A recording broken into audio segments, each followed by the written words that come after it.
আমাৰ self help গ্ৰুপত যিসকল মহিলা আছে তেওঁলোকে বেংকৰ পৰা লোন পায় এজ এ গ্ৰুপ হিচাপে যে 10 গৰাকী মহিলাৰ মাজত তেওঁলোকে লোন পায় আৰু 10 গৰাকীয়ে যদি বেংকৰ লগত এগৰাকীৰো যদি কিবা লেনদেন বেয়া থাকে গোটেই গ্ৰুপটোৱে লোন নাপায় আৰু লোন পালেও গ্ৰুপটোৰ ভিতৰত লোন পায় গতিকে ম্যাক্সিমাম সামূহিক কাম কৰিব লাগে ব্যক্তিগত কাম কৰিব নোৱাৰে সেইকাৰণে আমি দুটা লক্ষ্য কৰিছিলো যে আত্মসহায়ক গোটৰ আন্দোলনটো অসমত যথেষ্ট পুৰণা 36 লাখ মহিলা সংগঠিত হ'ল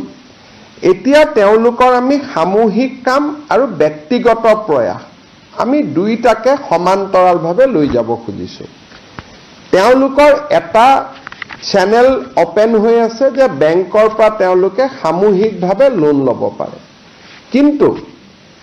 কোনোবাই ব্যক্তিগতভাৱেও কিবা কৰিব খোজে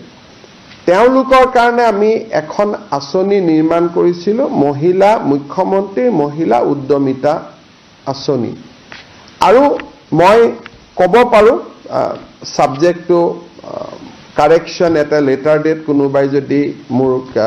ভাবিব পাৰে যে মোৰ ক্লেইমটোত ভুল আছে this is one of the biggest empowerment scheme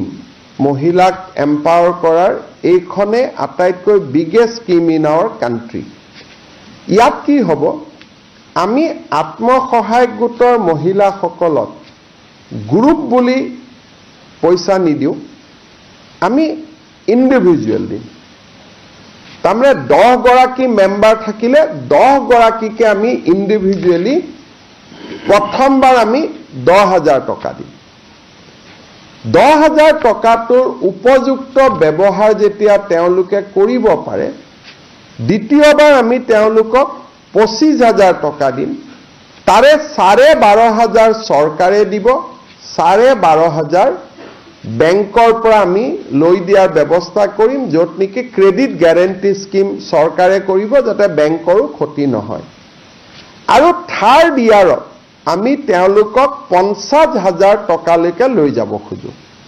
10, 25, 50 totally 85,000 rupeesলৈকে তেওঁলোকক আমি লৈ যাব পাৰোঁ এতিয়া কথা হ'ল যে আমাৰ 36 লাখ মেম্বাৰ আছে আমি 36 লাখকে দিম নেকি প্ৰথম কথা ইয়াত আমি এটা নিয়ম কৰিছিলো যে যদি সাধাৰণ মহিলা হয় তেতিয়ালে এই স্কিমটো তাৰ কাৰণেহে মুকলি যাৰ সন্তান 3টাতকৈ বেছি নহয় যদি এসটি এসসি মৰাণ মটক চাহ বাগিচা হয় আমি 4টালৈও মুকলি কৰি দিছিলো এই প্ৰক্ৰিয়াটো আমি 3টা লেয়াৰ ভেৰিফিকেশন কৰাৰ পিছত আমি দেখা পালো যে 36 লাখ মহিলাৰ ভিতৰত 26 লাখ মহিলা এনেকুৱা আছে যাৰ সন্তান সঁচাকৈ 3টাতকৈ কম বা 3টা অসমৰ কাৰণে এটো এটা খুব ইম্পৰ্টেন্ট ষ্টেটিষ্টিক্স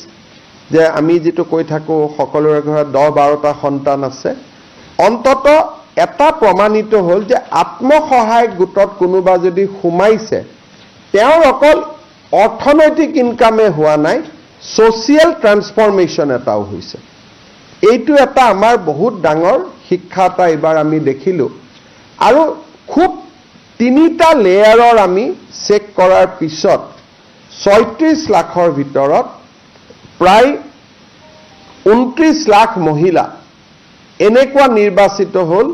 যে যাৰ সন্তান 3 এসটি এসসি মৰাণ মটক চাহ বাগিচা হলে 4তকৈ কম আছে ইয়াত দুটা আৰু আমি ইম্পৰ্টেন্ট পইণ্ট লগাইছিলো যে মহিলা উদ্যমিতা কৰিব কিন্তু ঘৰত যদি ছোৱালীক স্কুলত নপঠোৱাকৈ ৰাখি থৈ দিয়ে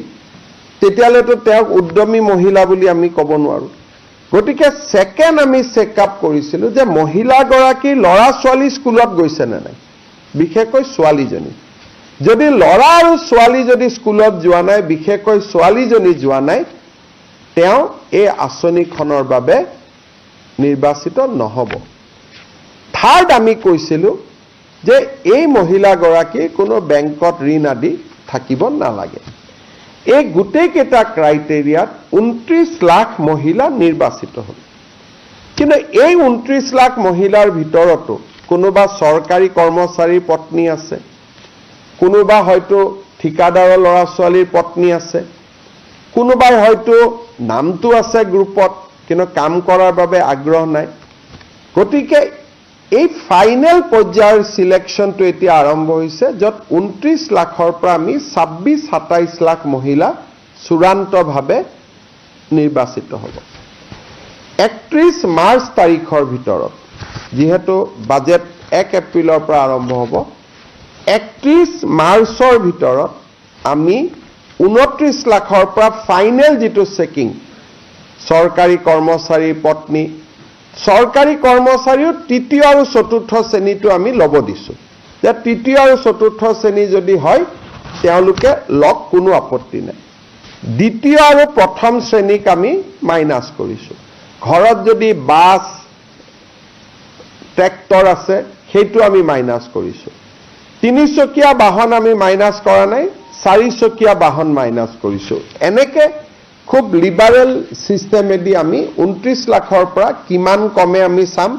হয়তো 1 লাখো কমিব পাৰে, 1.5 লাখো কমিব পাৰে, হয়তো 50,000ও কমিব পাৰে। কিন্তু যিয়ে নহওক কিয় 31 মাৰ্চত এই তালিকাখন আমি সমাপ্ত কৰিম, ফাইনেলি আমি আপলোড কৰিম যে এইখনে হিতাধিকাৰীৰ তালিকা। 31 মাৰ্চটো খালি যাব, আমিও ব্যস্ত থাকিম। 1 এপ্ৰিল তাৰিখৰ পৰা নতুন বাজেট আৰম্ভ হ'ব। 1 এপ্ৰিল তাৰিখে বিহালী বিধানসভা সমষ্টিত আমি প্ৰথম হিতাধিকাৰীসকলক এই আঁচনিৰ প্ৰথম 10,000 টকাৰ কিস্তি প্ৰদান কৰিম। বিহালী সমষ্টিত 23,000 মহিলা এই আঁচনিটোৰ বাবে ইতিমধ্যে নিৰ্বাচিত হৈছে। আৰু এই 23,000 মহিলাক আমি একোখনকৈ চেক দি আমি তেওঁলোকক সিদিনাখনে সভাতে আমি তেওঁলোকক চেক এখন দি দিম। আৰু চেক আমি কিয় দিছোঁ, কেতিয়াবা বেংকত গৈ টকা পৰি থাকে, KYC নকৰে, কিবা নকৰে, চৰকাৰৰো লছ হয় আৰু মহিলাগৰাকীয়েও টকা নাপায়। চেকখন পালে অন্তত মহিলাগৰাকীয়ে বেংকত ফিজিকেলি চেকখন লৈ গ'লে তেওঁ একাউণ্টটোত যদি KYC আদি হৈও থকা নাই, KYC আদি কৰি ল'ব পাৰিব। তাৰ পিছত প্ৰত্যেক মাহত আমি এখন তালিকা দিম বাতৰি কাকতত। প্ৰত্যেক মাহত 10-15টা সমষ্টিত আমি এই ধৰণে একোটা ফাংচন কৰি আমি এই পুঁজিটো বিতৰণ কৰি গৈ থাকিম। আৰু ইয়াৰ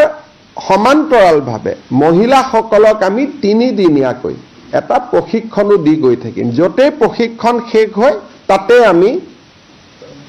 আপোনালোকে ক'ব পাৰে যে 10টা সমষ্টি কেনেকৈ নিৰ্বাচিত হ'ব, অৰ্থাৎ য'তেই প্ৰশিক্ষণ শেষ হয় তাতে আমি টকাটো দিয়াৰ আৰম্ভ কৰিম। আমাৰ বাজেটৰ এইটো প্ৰথম এনাউন্সমেণ্ট আমি পূৰণ কৰিবৰ কাৰণে গৈ আছোঁ। এইবাৰ সাধাৰণতে বাজেট পূৰণ কৰোঁতে সময় লাগে। এইবাৰ আমি 1 এপ্ৰিলৰ পৰাই আমি টাৰ্গেট লৈছোঁ যাতে 1 এপ্ৰিলৰ পৰাই আমি কামখিনি কৰিব পাৰোঁ। আৰু এইটো এটা অসমৰ ইতিহাসত অৰুণোদয়ৰ পিছত ওমেন এম্পাৱাৰমেণ্টৰ এইটো আটাইতকৈ ডাঙৰ স্কিম, কাৰণ এই স্কিমটোত নগৰৰ, এতিয়া মই গাঁৱৰ সংখ্যাটো ক'লোঁ, কিন্তু নগৰৰ মহিলাসকলো ইয়াত আছে। 3,200 কোটি টকা ৰাজ্য চৰকাৰে এইবাৰ এই আঁচনিটোত খৰচ কৰিব, মুখ্যমন্ত্ৰীৰ মহিলা উদ্যমিতা আঁচনি।